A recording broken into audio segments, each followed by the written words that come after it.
The action, endorsed by the governor on Saturday, is essential for a flood of proposed legislation in states of the nation over this year that would limit transgender rights.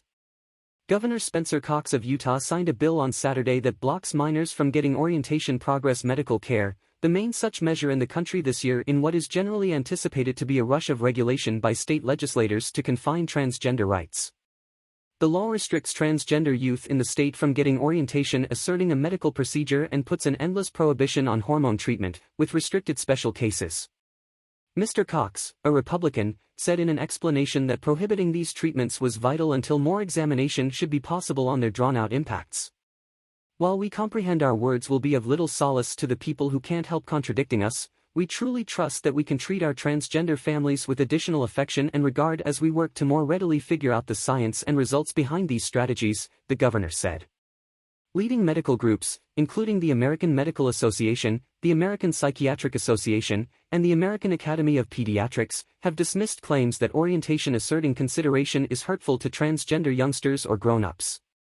A little gathering of medical experts has raised worries that puberty blockers, one type of this consideration, could affect bone density. The ACLU of Utah said the state's new regulation abused fair treatment and equivalent guaranteed privileges ensured by the Constitution. For this situation, lawmakers and the governor case to have worry for Utah's childhood yet disregard the medical experts who care for them, the guardians who love them and the actual youngsters, Aaron Welcher, a representative, said. Governor Cox was one of 2 Republican governors last year to reject a bill that would have banished transgender understudies from taking part in young ladies' games. At that point, he referred to the high places of suicide among transgender youth and recognized the worries of transgender backers that the bill would unfavorably influence the emotional wellness of transgender kids. After that action had been passed by the legislature, Mr. Cox tended to the transgender local area in a news meeting, saying, "We care about you. We love you. It is going to be okay."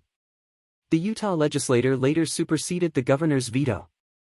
On Saturday, Mr. Cox lauded the new bill's support. State Senator Michael Kennedy, a Republican and family practice doctor, said in a gathering last 7-day stretch of the Utah House Health and Human Services Committee permitting such treatment addressed an extremist and risky push for youngsters to enter this variant of medical services. Utah joined 4 states, Alabama, Arkansas, Arizona, and Tennessee, that have ordered regulations limiting transgender youth's admittance to gender change care. The federal judge's decisions in Arkansas and Alabama have briefly hindered authorization of those actions forthcoming as the result of a lawsuit. In Texas, Governor Greg Abbott laid out comparative limitations last year without the assistance of the state's legislature, teaching the state's health agencies' organizations to group orientation confirming medical care as youngster misuse and approving examinations of families looking for that therapy. The state Supreme Court briefly impeded the governor and attorney general officer from requesting examinations. However, the order applied exclusively to the families who had sued and didn't hinder law enforcement completely.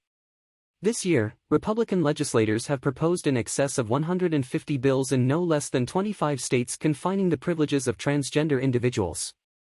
In excess of 12 bills center around hindering transgender youth from getting careful or hormonal treatment for gender dysphoria, pain over the confound of their introduction to the world sex and gender personality.